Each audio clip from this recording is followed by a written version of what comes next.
Assalamualaikum warahmatullahi wabarakatuh. Sebelumnya, perkenalkan nama saya Radeska Setia Putra, NIM 123190023 dari kelas IoTF. Nah, di sini saya akan mempresentasikan proyek yang telah saya kerjakan yang berjudul Sistem Monitoring Sinar Ultraviolet Berbasis IoT. Nah, apa sih sistem ini? Nah, jadi sistem ini adalah sistem untuk memonitoring indeks dari pancaran sinar ultraviolet secara real time, dan kemudian datanya akan disimpan setiap 1 jam sekali. Lanjut. Kemudian untuk alat dan bahannya dapat dilihat. Yang pertama adalah Node MCU ESP8266. Ini adalah microcontrollernya. Nah, di Node MCU ini sudah terdapat modul WiFi di dalamnya. Jadi sudah bisa terkonek dengan WiFi tanpa perlu modul WiFi tambahan. Kemudian untuk sensornya kita memakai Sense 43 UV. Ini adalah sensor untuk membaca pancaran sinar ultraviolet. Kemudian ada breadboard. Ini untuk tempat komponen-komponennya. Kemudian Arduino IDE ini untuk mengcoding jalannya program yang nanti akan diupload ke Node MCU-nya. Kemudian ada kabel jumper dan micro USB. Kabel jumper ini digunakan untuk mengkoneksikan antara sensor, breadboard, dan microcontroller. Nah, kemudian micro USB-nya adalah kabel yang akan terhubung dengan power bank yang merupakan sumber daya listrik pada proyek ini.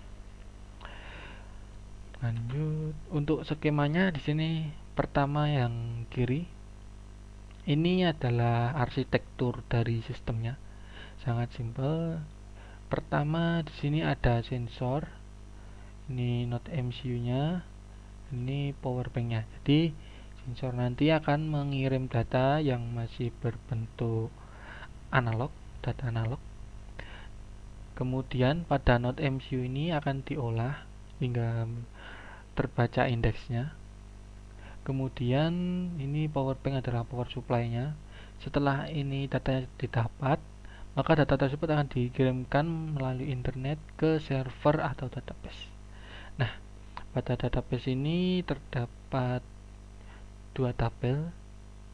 Yang pertama untuk menyimpan datanya setiap 1 jam, dan yang kedua adalah tabel untuk mengupdate setiap 1 detik. Jadi nilainya akan diupdate setiap 1 detik. Nah, kemudian untuk webnya ini adalah untuk menampilkan isi dari database tersebut. Nah, isinya tadi ya, ini pertama adalah indeks UV yang real time, yaitu akan diupdate atau berubah setiap 1 detik sekali. Yang kedua adalah bisa menampilkan data dari penyimpanan yang disimpan setiap 1 jam sekali.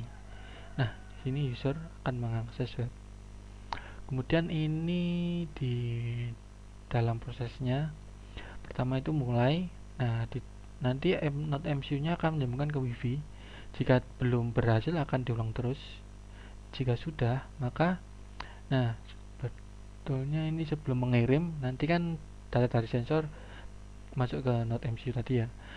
Nah, setelah diolah kan indeksnya jadi ketahuan. Nah, terus dikirimkan ke database local server. Saya masih menggunakan local server karena belum di hosting.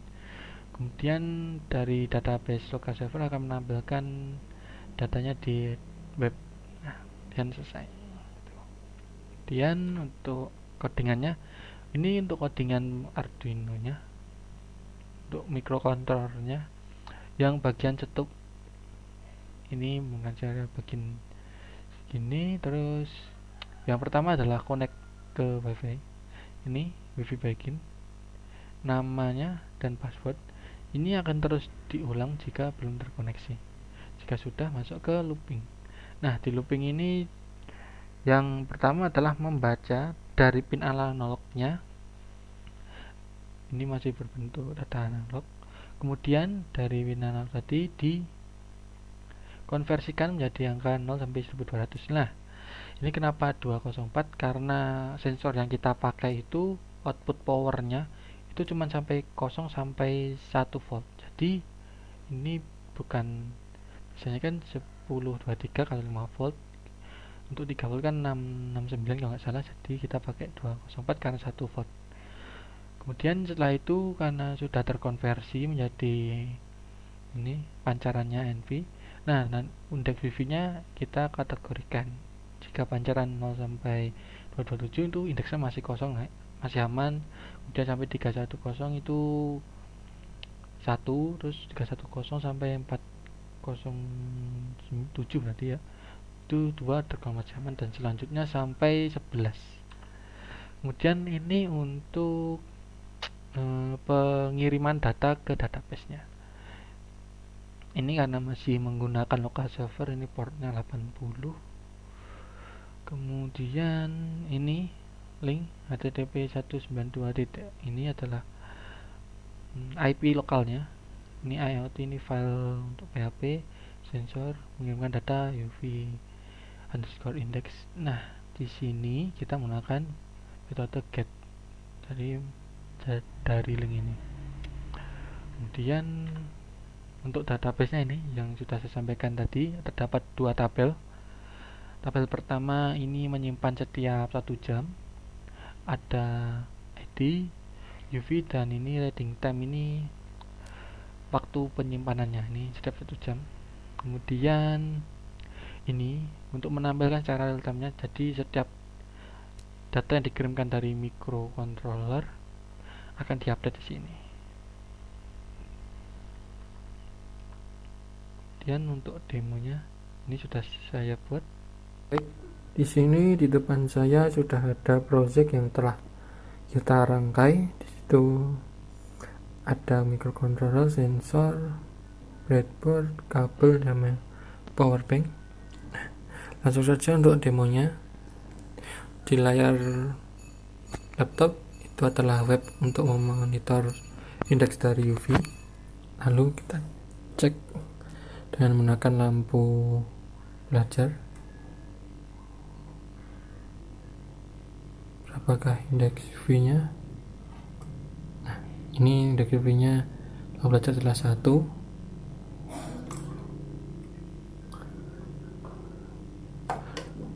Dan ini adalah untuk tampilan real time-nya yang akan terus berubah setiap 1 detik.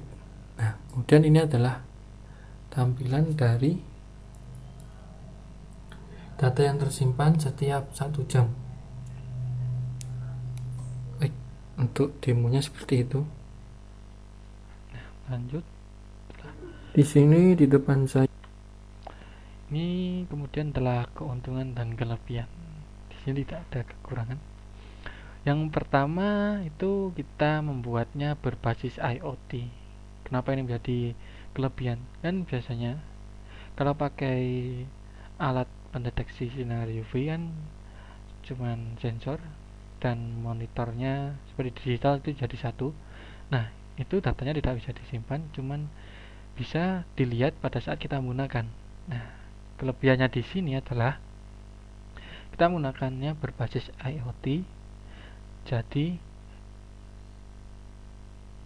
data akan selalu tersimpan. Ini jika sistem dihidupkan, data akan selalu tersimpan setiap 1 jam, kemudian real time, dapat diakses kapan saja, dan tidak harus kita membawa alatnya. Misal alatnya kita diamkan di pada greenhouse, pada perkebunan untuk mendeteksi sinar UV, jadi kita bisa mendeteksi dari web yang telah dibuat, jadi tidak harus pergi ke tempat. Data yang tersimpan ini dapat diakses dan datanya benar-benar akurat atau asli dari lapangan. Kemudian fleksibel. Kenapa dikatakan fleksibel? Karena ini alatnya bisa dipindah-pindah. Kemudian karena pengaksesannya dari web, Jadi tidak perlu ke tempat, jadi fleksibel gitu untuk kita mengakses atau memonitoring sinar UV.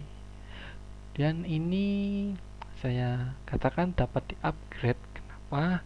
Karena ini adalah suatu sistem berbasis IoT, jadi bukan alat yang paten atau jadi kayak pendeteksi sinar UV yang sudah jadi alat itu kan tidak bisa ditambahin apa-apa gitu. Kalau ini kan nanti bisa di-upgrade, misalkan kita ingin menambahkan sensor kelembapan udara atau sensor suhu, nah itu bisa digabungkan ke sini dan merubah sedikit gitu. Kemudian kelebihan yang terakhir adalah tampilan web simple. Jadi ini, jadi tampilan webnya cuman gini karena masih menggunakan satu sensor aja. Ini untuk menampilkan real time-nya dan ini untuk menampilkan data 1 jamnya.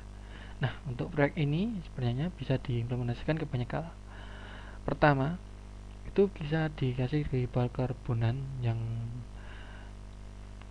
tertutup itu. Jadi bisa memonitoring sinar UV karena sinar UV kalau berlebihan itu juga dapat berdampak pada makhluk hidup. Kemudian jika bisa dipakai untuk hanya sekedar monitoring sinar UV biasa itu juga bisa. Baiklah, itu saja yang dapat saya sampaikan. Kurang lebihnya saya mohon maaf. Assalamualaikum warahmatullahi wabarakatuh.